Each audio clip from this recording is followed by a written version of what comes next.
So that gives you also the power to investigate those who are living outside of the country na halimbawa, vlogger siya, masyado siyang politically enticed masyado, tapos kung ano-ano lang pinagsasabi sa vlog niya, ng mga fake news na unverified facts, tapos nagkukos siya ng in fact, minumura pa nga niya yung ibang politician, naggrabe yung excessive profanity, na may mga vloggers talaga na gano'n, it's too much for my liking. Ito na nga, Representative Adjong nagpabida at gustong kasuhan ng mga vlogger na binubulabog ang pagnanakaw nila na nasa ibang bansa. Adjong, walang napala. Pero bago ang lahat, maaari kayong mag-subscribe para maging updated sa mga issue at bagong mga balita. Nanggagalaiti nga ngayon si Adjong sa kagustuhan niyang kasuhan ng mga vlogger na nasa ibang bansa katulad na lang ni Maharlika. Adjong, gagawin lahat mapagtakpan lang ang ginagawa nilang pang-aabuso sa pera ng taong bayan. Kaya naman Adjong, sinupalpal at pinahiya sa pagmamagaling niya. Narito ang buong detalye. Just wanna know the current state of our laws regulating the spread of fake news, because there have been a lot of discussions earlier regarding the fake news and misinformation and disinformation. I just want to know what are the laws that have been implemented and so far as countering the proliferation of malinformation, disinformation, and if there are gaps within, if there are gaps in the implementation of our laws, or if there be sort of short-handed pagdating doon sa pag-implementa ng batas, or if there's really a need to probably, Mr. Chair, to introduce some measures so that we can close the gaps. I'm sure, and based on the previous hearings, Mr. Chair, I understand that medyo this is a new frontier. I think this is a new area of concern.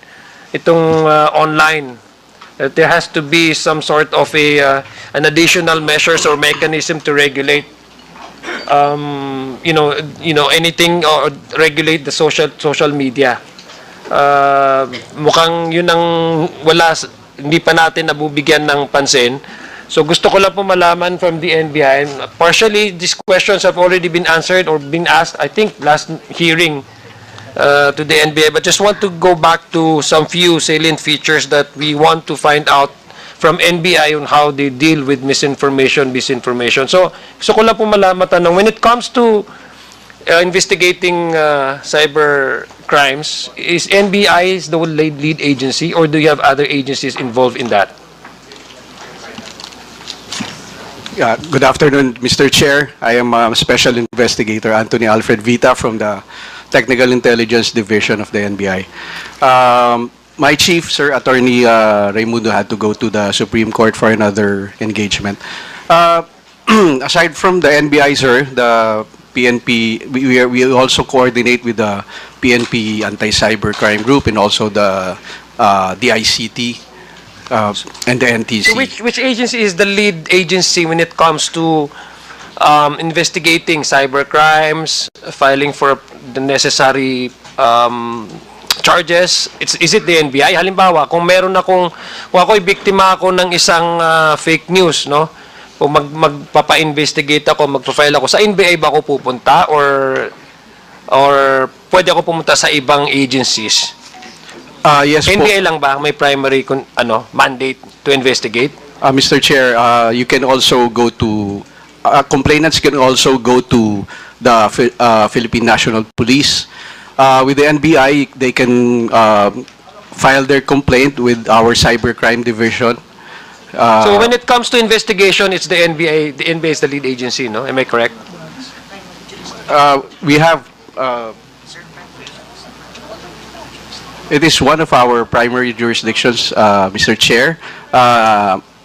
Our director is the vice chair also of the CICC. When it involves cybercrime bites, information that is proliferated online, I'm asking if is NBI the lead agency, kasi para po klaro na hindi gusto ko lang po malaman walang overlapping of mandates dito ng MAESA. That's why I'm asking you straight a question. Is the NBI the lead agency when it comes to investigating cybercrimes?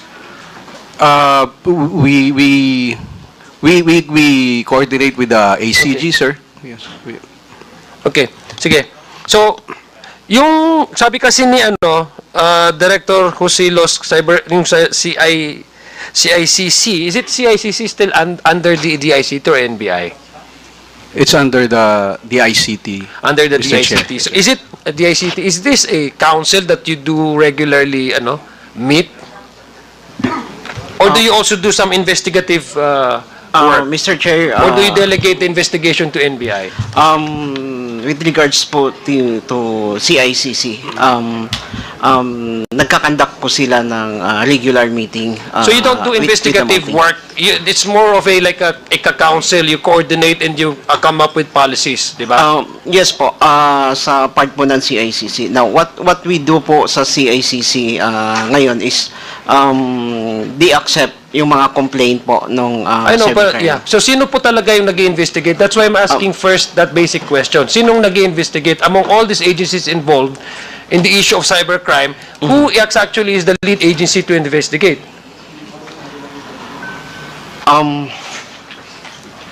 For now po kasi ganito ang nagiging situations. CICC accept complaints about cybercrime. Then, ang ginagawa po nila, they collect all the informations pertaining po doon sa complaint. And then, ini-endorse po nila sa PNP ECG. Ano po?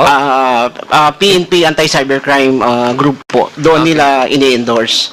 At there are some cases naman po ini-endorse din doon sa NBI. Okay, sige. So ibig sabihin, agencies can be investigated, or a case can be investigated simultaneously by different agencies? Parang ganun po. There are cases po na dinidiretso na sa PNP or sa NBI. Okay. May cases naman po na dinadaan din sa CICC. Okay, sige. Okay. So, gusto ko lang balikan kong NBI, if I may, Mr. Chair. Ano po yung mga karaniwang mga iniimbestigan nyo covering cybercrime? Included ba ito yung mga fake news or misinformation na sinasabi? Is it itong mga fake news na pinag-uusapan natin, can they already be considered as a cybercrime, or unless there's really a charges filed for a certain individual for it to become a crime? Mr. Chair, we are with the Technical Intelligence Division. Yeah, sino? Yes, sir. Mr. Chair, yung regular attendee kasi si Attorney Ang Ruben of cybercrime is in the field right now. So, hindi po kami... Pero this is just a Intelligence regular guidelines on how you do investigation. I'm just asking you the policy of NBI. Can, say, for example, itong mga sinasabi nating fake news, can that also be qualified or categorized under a crime, and cybercrime, for example, and can already be investigated? Yun lang gusto ko malaman. In some cases, Mr. Chair, yes. Like, for example, it's, let's say, cyber libel.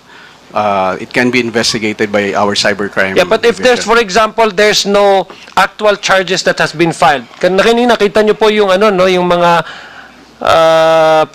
pinapakita nila ng mga short videos sa TikTok na wala naman actual na nag-investigate, but we know that the implication of that really is, if not being handled, civil unrest, the very least, disturbance in the streets, di ba? So, for example, there's no actual person that has filed, or even the agency concerned has not filed the case. Can you do then some investigation without even an actual file? Can that be considered as a cybercrime? Categorized cyber, even if without a filing of a certain specific charges? Mr. Chair, usually there's a complainant to start off the Ibig sabihin, investigation. there's no preventive measure for the NBI to determine whether such videos that come out and online is criminal in nature or not. Normally, Mr. Chair, there has What to if be a yung sinasabi nila na mga tao na nagsasabing may nag-resign na mga police men, tapos hindi pala siya totoo? So, I mean, if you ask me, that is the intent of that really is to, to provoke emotions, incite a certain degree of emotion so that they would see some sort of unrest in the streets. And it's not really inviting a healthy discussion based on facts and truth, but it's merely to really incite certain emotions, to galvanize a certain support group base. And of course, yun ang nagiging trend. So would that constitute for you under the NBI or the ICT? Have you discussed that there will be some sort of a definition for any agency to at least do proactive investigation so that things might not happen and repeat again? Let me ask you, the ICT. Mr. Chair, in terms po with the ICT, sa amin po sa Cybersecurity Bureau, ang ginagawa po namin is we do monitoring. Especially po pag may mga recent incident or it's a matter of national issues po. Nagkakandak po kami ng monitoring kasi we know for the fact na may mga following instruction po sa amin to conduct certain to gather informations po doon sa pang ganun. Okay. Mr. Chair, may I ask NBI? Ganito na lang. Paraphrase ko na lang ang tanong ko. Kailan nagiging cybercrime ang fake news? Mr. Chair, for example po, pagka medyo libelous na siya, sir. Pag libelous na siya. Including the pagpapalaganap, ha? Oo. Yes, Mr. Chair. Yes. Pagka pinalaganap po, Mr. Chair, then it becomes So, pagpapalaganap doon. Yes, Mr. Chair. Can you at least give me some existing laws, for example, na po pwedeng sabihin natin na pagpapalaganap ng fake news ay apart from cyber libel, no? Ay po pwedeng ma-fall under the certain violation of a certain law. May alam po ba kayo, NBI or DICT, yung pagpapalaganap ng fake news? Meron tayong kasi ang minimin natin sa cyber libel, di ba? Article 355 ng sa Revised Penal Code. Mr. Chair. Tama po? And RA 10175. What other laws that may be maybe can be violated by the spread of fake news or yes, apart from yung cyber libel? I'm not a lawyer po, pero Sino pwedeng magtanong? Mr. Chair, may I ask anybody from our partner agencies? Yes, PNP, please. Good afternoon, Mr. Chair. Assalamualaikum warahmatullahi wabarakatuh. Waalaikumsalam. The Article 154 of the Revised Penal Code, the unlawful use of means of publication and unlawful utterances, Mr. Chair. And the Article 287, the unjust vexation of the RPC as well, Mr. Chair. In relation to Section 6 of the 10175, Mr. Chair. So which actually, Mr. Chair, itong sinasabing disinformation and public disorder when fake news tends to cause panic, violence, or public harm, does this also fall under cyber libel, Article 5355 of the Revised Penal Code? Do you have an exact provision in there that says when you are causing public unrest, civil unrest, or public disorder, one can be charged with cybercrime? Yes, Mr. Chair, we can also file cyber libel as well. Kasi ito eh.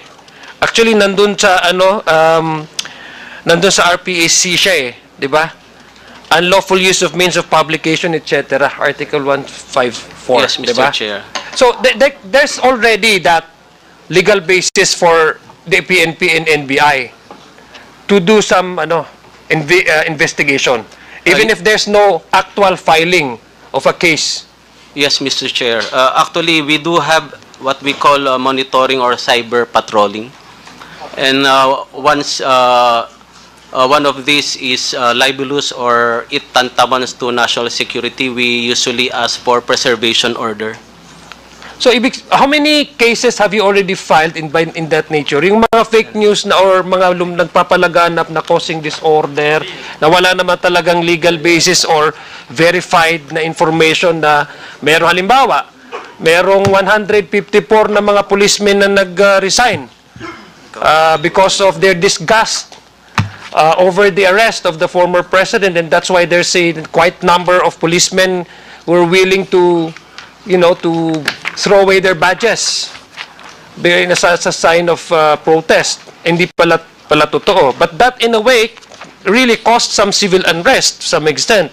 But under this law, you can already file cases for them, against them. Yes, Mr. Chair, but we usually nagdi-depend kami sa if there is a complainant.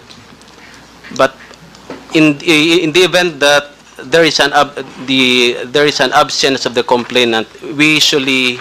But can the agency, the PNP, for example, be the complainant in this case? Can you file? Can you clear? Kasi gusto ko po maintindihan kung what are the gaps and the loopholes in our laws para po magkaroon tayo ng mas maganda na batas pagdating sa pagka-counter nitong mga hindi tamang mga impormasyon. Yes, PNP. Yes, sir. If I may, sir. I am Police Lieutenant Colonel Anacleto Daliba. I am the Assistant Chief of the Legal Affairs Division of the PNP Cybercrime Group. Mr. Chair, to answer the question, sir, I would like first to establish that there are basically two cybercrimes under Republic Act 10175. Okay. The first one is what we call the cybercrime per se, or under Section 4. These are the, let's say, core cybercrimes. But we also have Section 6 of Republic Act 10175. These are basically crimes committed in violation of the Revised Penal Code or other special laws in relation to Section 6. Ito yung, sir, these are the crimes wherein the perpetrators use IT equipment. Let's say you use a cell phone, you use a computer in perpetrating a crime. Let's say, for example, stapa. Or in this case, sir, libel under Article 355 of the Revised Penal Code in relation to Section 6, sir.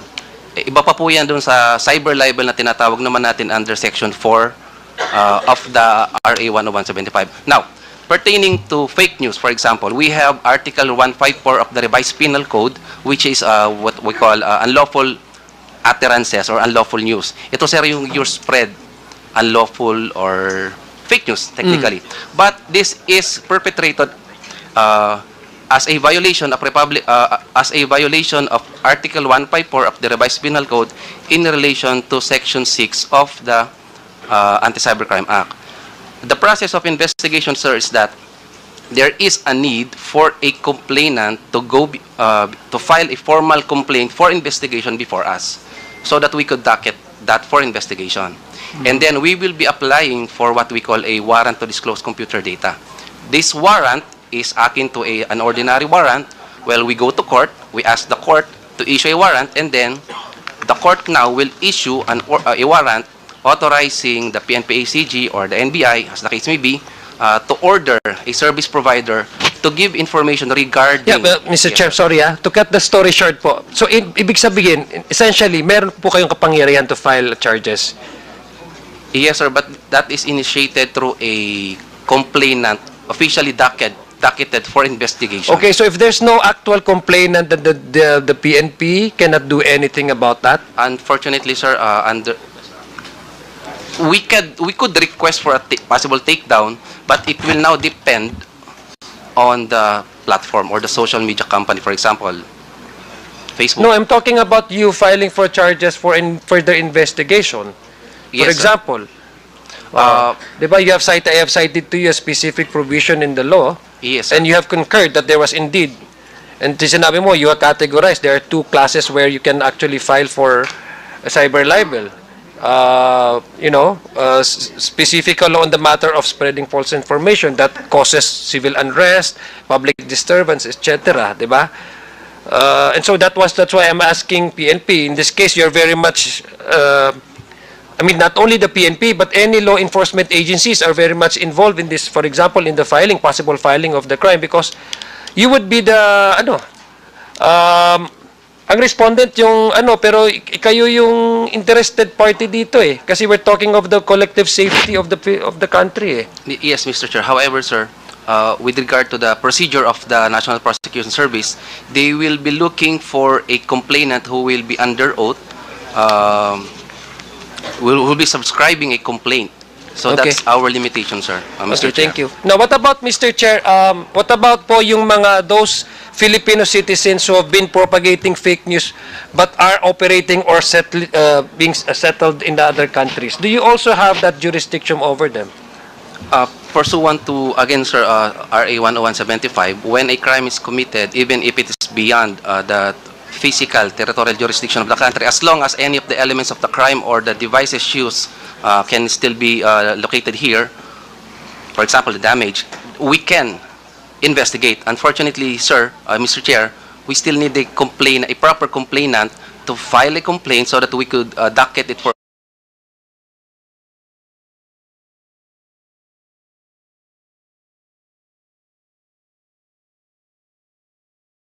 official investigation, sir, Mr. Chair. So, ibig sabihin, kasi what you're saying, Mr. Chair, what you're telling me, what you're sharing to this committee is Article 2 of the Revised Penal Code, no?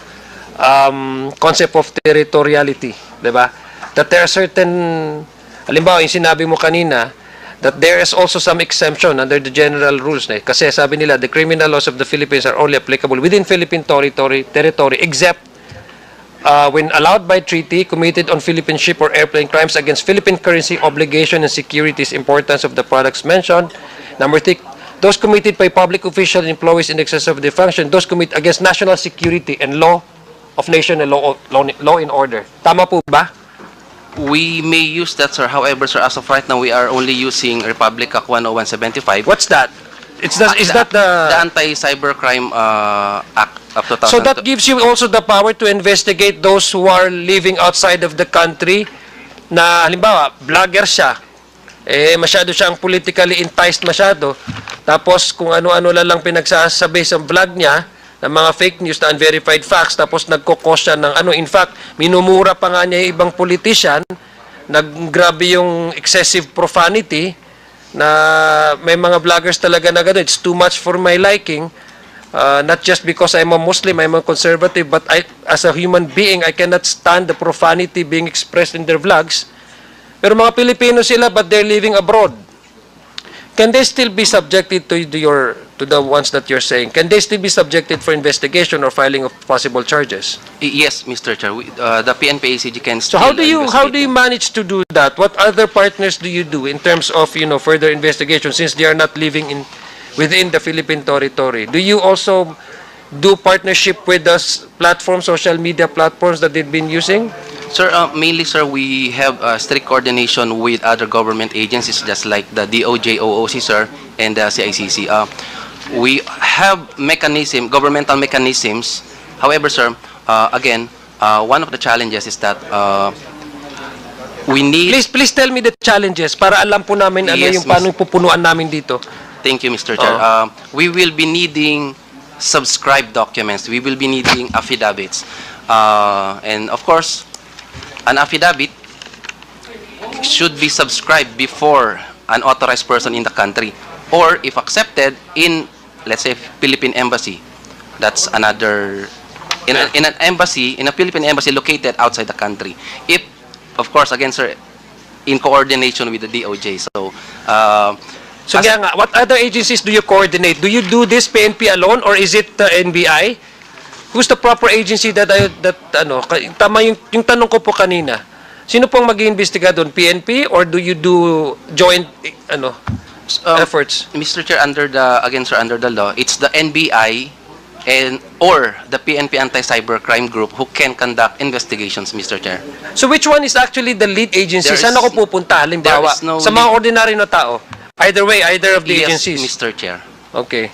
Now, are you aware also, Mr. Chair, aware po ba kayo din na in other countries, when they do also investigation in terms of this, information digitally transmitted online, meron silang tinatawag na let me check ha. Meron parang fingerprinting din Meron din silang digital fingerprinting Kasi I want to know the technology that we have right now. in trying to find out kung paano natin mag-conduct ng investigation. Ano yung mga plataforma tinitingnan natin? Do you also request for the local internet service providers, social media platforms, apart from that, yung mga online transactions? How do you do investigation when it comes to cyber libel or the spread of fake news? Ano po yung mga ginagamit ninyong tools para po to further the investigation? Because we want to know exactly how can we cop up, our technology and our effort, our law enforcement agency to really use the digital world in order to respond well to the cases or cases of fake news, proliferation of fake news. So, ano pang ginagamit natin dito sa NBI? NBI, let me ask NBI this time. Mr. Chair. Are you not competent to answer these questions? Usually it's our cybercrime, Mr. Chair. Where is he? He's in the field, Mr. Chair. May operation po sila. PNP. Kasi sabi mo, ORE. Or PNP. Mr. Chair, the primary tools given to us by the law, of course, is Republic Act 10175. It is considered as an investigative tool, and also it's No, I'm asking about the ways and methods by which you conduct your investigation. Yes, Mr. Chair. Yes. In relation to that, there is this thing we call the rules on cybercrime warrants, wherein we are authorized by procedure to conduct investigations. These are our investigative tools. Pertaining to the specific devices or equipment, Mr. Chair, we apologize that we cannot divulge the specific types of equipment. But can you at least We have guarantee this committee that you are at par with the other gadgets being used by our neighbors, or for example in the ASEAN. Halimbawa, just to counter the spread of hindi lang actually fake news dito, Mr. Chair, kasi dito sa national security concern din natin, 'di ba? They've been also using online in the digital world. In fact, there's a thing called the third generation warfare. And we experienced that during the 2017 in Marawi, where they actually recruited foreign fighters to come here, and then they transmit that the transmission of funds for their operation. Gumagamit na rin sila ng technology. That's why I'm asking you, not only fake news, but how can we, for example, correlate this with the issue of WPS? Now, it's really disheartening to hear one citizen here in this room saying that, since nag-water cannon, mag-water cannon, so patas lang, so di dapat tayo maging neutral, kumbaga. But can you help me out, at least understand and guarantee to this committee that you are capable of really running after these fake news peddlers and these people who are really worthy of being charged of cyber crimes? That they are not only destroying the reputation of an individual, but they are causing civil unrest. And even to a point of citing sedition and calling the people to turn away from their governments. Yes, with the indulgence, Mr. Chair, of our Deputy Director, we can say that the PNP-ACG is capable, and we have the necessary equipment to conduct the appropriate investigations, Mr. Chair. Okay, let me go to, since may medyo technical kasi yung mga tanong ko, Mr. Chair, let me go to how do you, I don't know if pwede NPI or PNP. Pwede nyo ba i-detalye sa amin kung paano yung proseso? How do you actually manage to identify fake accounts? Yung mga sinasabing troll farms, di ba? Usong-uso niya ngayon eh. Ang dami ng mga troll farms ngayon eh. Mga troll farm networks dito sa Pilipinas. These are not organic users. These are paid by, in fact, si Major General Torre, nabiktima din ng fake news eh. Tapos pinuntahan niya actually yung inaresto nila, tapos troll farm pala. Kasi they're spreading malicious information about a certain individual. How do you counter this? I mean, this is a problem Ito mga troll farms, ito yung mga fake accounts. Sir, PNP. Mr. Chair, sir, with your indulgence, pwede ba, sir, bigyan na lang namin sa inyo, sir? Why, can you not, is that a classified information, Mr. Chair? Yes. Mr. Chair, NBI. I agree with our colleagues in the PNP because it might reveal the gaps in our. Are you sure, or you do not have anything to share to this committee? Oh, we have, sir. You have? Are you in the form of a what? A report? Mr. Chair, I have with me documents here, which we can give to the committee, Mr. Chair. So including doon, ay connect ko lang doon sa tanong ko kanina na may mga abroad, Filipinos abroad. Do you also do some IP analysis and yung mga VPN analysis, yung geolocational tags, Yes, etc., Mr. Chair. specification determination analysis? Yes, Do you Mr. also do have that technology? Yes, Mr. Chair. Okay, so you cannot just divulge it out in the open. Yes, Mr. Chair. Is that what you're telling this committee? That's correct, Mr. Chair. Okay. Salamat kayo kasi nagpa-fasting ako. Ayaw kong magtanong. Gutom na rin ako eh. Mr. Chair, I have a few questions I'd like to ask pero they're not competent daw eh kasi wala daw yung mga na-director nila sa ano eh. But I hope, Mr. Chair, by next time, do we have a follow-up hearing, Mr. Chair? Yes, I will announce the date of the next hearing. I hope NBI and the PNP can send us their their personnel or their staff who are competent to answer technical issues. Kasi hindi lang natin pinag-uusapan yung abstract nung usapan na ito, na when to file, bakit kailangan mag-file. We're also looking at your capacity to run after these criminals and how we can help you capacitate your agency so that we won't have any person saying na pumunta kayo doon kasi nagkagulo doon at ganito ganyan tapos magmumura sila sa gagamitin ng platform para magmumura para silang mga walang nanay at mga walang sister at walang mga daughters. Sumusobra minsan Mr. Chair yung kanilang mga bunganga. Thank you, Mr. Chair, and thank you NBI, PNP. Thank you, Representative Sia, the Adjong.